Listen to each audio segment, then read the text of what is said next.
Cornwall College mourns sudden loss of Spanish teacher. Classes have been suspended at the Cornwall College in St. James as the school has been plunged into mourning following the sudden death of its Spanish teacher on Sunday morning. She is 41-year-old Kamika Warren. Brief counseling will be provided at the school for the academic, auxiliary, and ancillary staff. As a result, students have been asked to remain at home. School resumes on Tuesday for the boys. Reporters understand that Warren was admitted on Saturday at the Cornwall Regional Hospital in Montego Bay after complaining of difficulty breathing.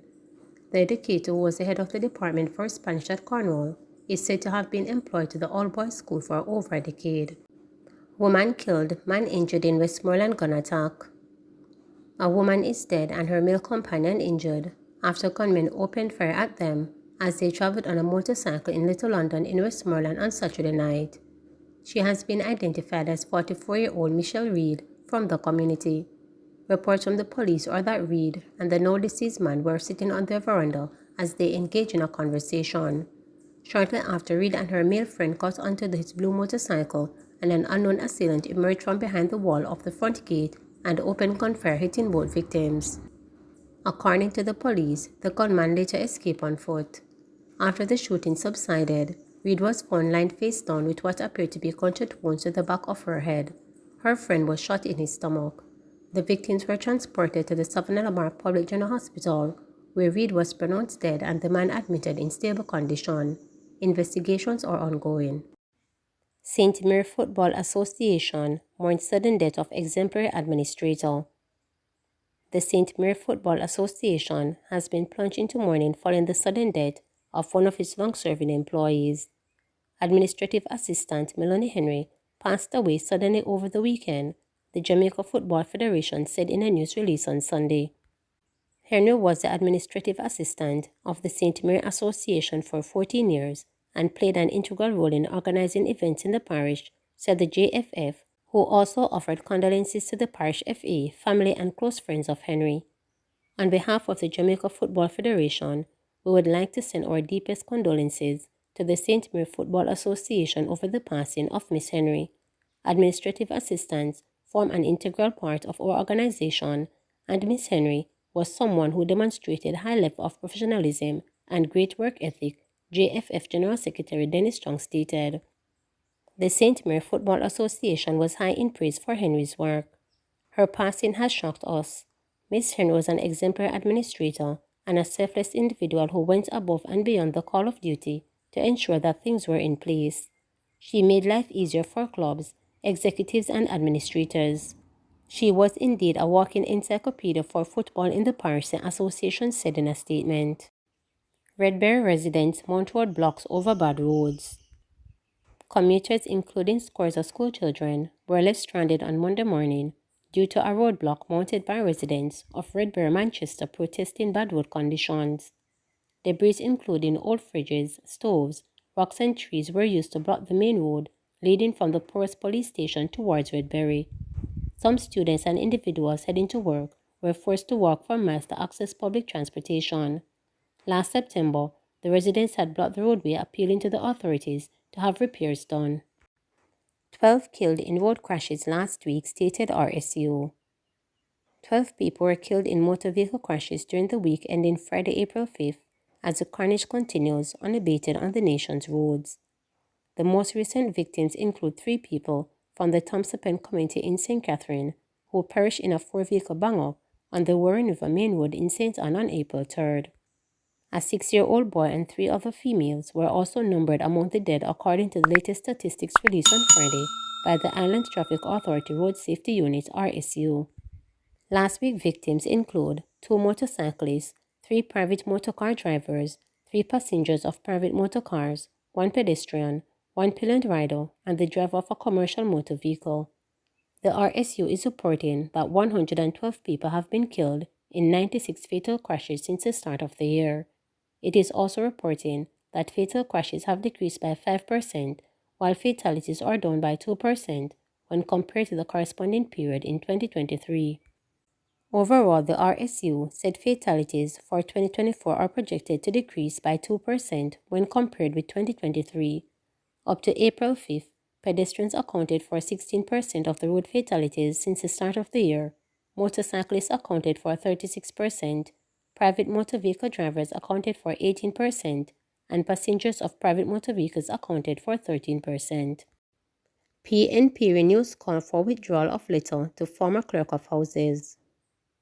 The opposition People's National Party (PNP) said Sunday that it remains gravely concerned about the House Speaker's failure to withdraw the letter to former clerk to the Houses of Parliament Valerie Curtis. Said the PNP in a release, last week Tuesday in the House of Representatives, the opposition called for the withdrawal of this letter as it violates well-established public sector employment practices and amounts to nothing short of reprehensible maladministration and its abuse of power. The opposition notes that the repercussions of the Speaker's conduct extend beyond the clerk. It has given rise to significant consternation within the public service, as not only was it issued without proper legal authority, but it also seriously violates basic principles of good employment relations. Such actions, particularly from an elected office holding the high office of Speaker of the Houses, seriously erode public trust and confidence in our democratic institutions.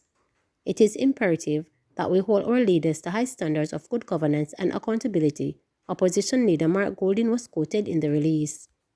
The Speaker's refusal to retract the letter was only deepened the breach of trust that has already been seriously eroded by the irregular process concerning the two Auditor General reports which preceded her issuing that infamous letter, stated Golding. The opposition also urged the House Speaker to issue a public apology to Curtis as an important step towards healing the wrong done to a senior and highly regarded public servant on the eve of her retirement. Our democracy depends on the integrity and accountability of those in positions of authority, Golding stated. We cannot allow such flagrant disregard for established norms to go unaddressed, he continued. The opposition also notes that the repercussions of the Speaker's conduct extend beyond the clerk. It has given rise to significant consternation within the public service, as not only was it issued without proper legal authority, but it also seriously violates basic principles of good employment relations in the public sector.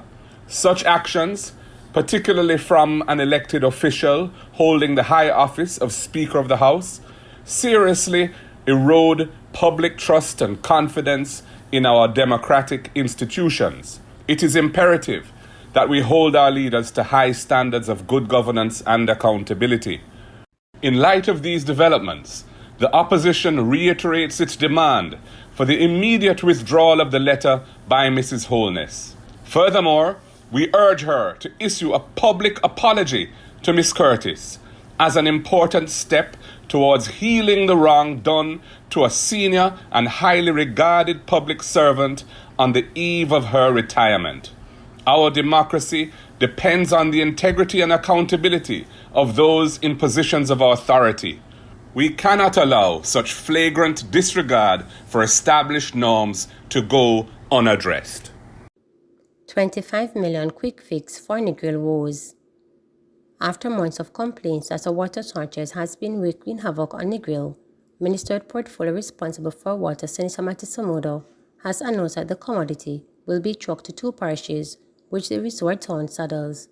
We've allocated an additional 25 million for the next 6 weeks to facilitate trucking in Hanover and Westmoreland, the minister revealed. There is also a plan to provide water storage tank for the needy, and Samodo referred the previous announced US $70 million allocated for pipe work expected to begin later this year. We are experiencing a chronic drought in the area, and the impacts have been felt by citizens, and we empathize. But we do not just empathize, we've taken several steps that we believe will alleviate the pressure, he told reporters in an interview on Thursday.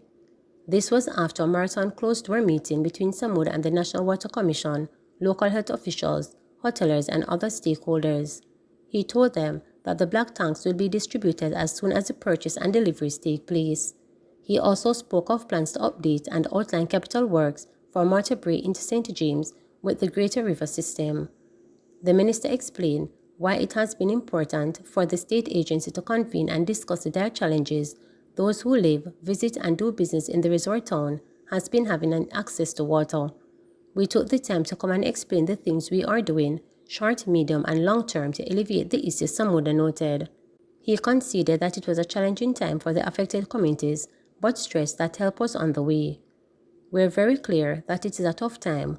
We're clear that it hasn't been easy, and it won't be easy for the next 4 to 6 weeks. But we're doing everything in our power to make sure we alleviate the pressure that they are facing, stated Samuda. Last month, placard-bearing tourists joined residents who staged a peaceful protest in the West End Negril to plead for water needed for daily life. According to residents, they have to pay hefty amounts to purchase water from trucks, some of which they allege are operating illegally. President of the Negril Chamber of Commerce, Elaine Allen Bradley, who was instrumental in the organizing Thursday's meeting, told reporters that while she was comfortable with the proposal made by Samuda, she hopes they'll be backed up by action. So far, I am comfortable in a sense that has given some short-term and long-term and medium-term and immediate sort of proposal on how we're going to move forward. I think the meeting went very well. We've been to the meeting like these, and we have heard the talks, and we're now, like him, to walk the talk, Allen Bradley stated. Negril is on its knees begging. Please pay Negril some attention and give them back some of the money that they're earning from the tourism industry, she pleaded, a refrain often echoed by others who do business in the town. Member of Parliament for Westmoreland Hanover, Tamika Davis, told reporters that this has been their most difficult challenge accessing water. Western Hanover has seen the worst ever crisis that we will ever witness. Most of the communities have the same cry. There is simply no water, she stated. She is looking forward to the implementation of a short-term fix, followed by long-term solutions. We are happy to hear that these plans that are afoot are about to be embarked on, Davis added. Please remember to subscribe, like, share, and click the notification bell for daily updates.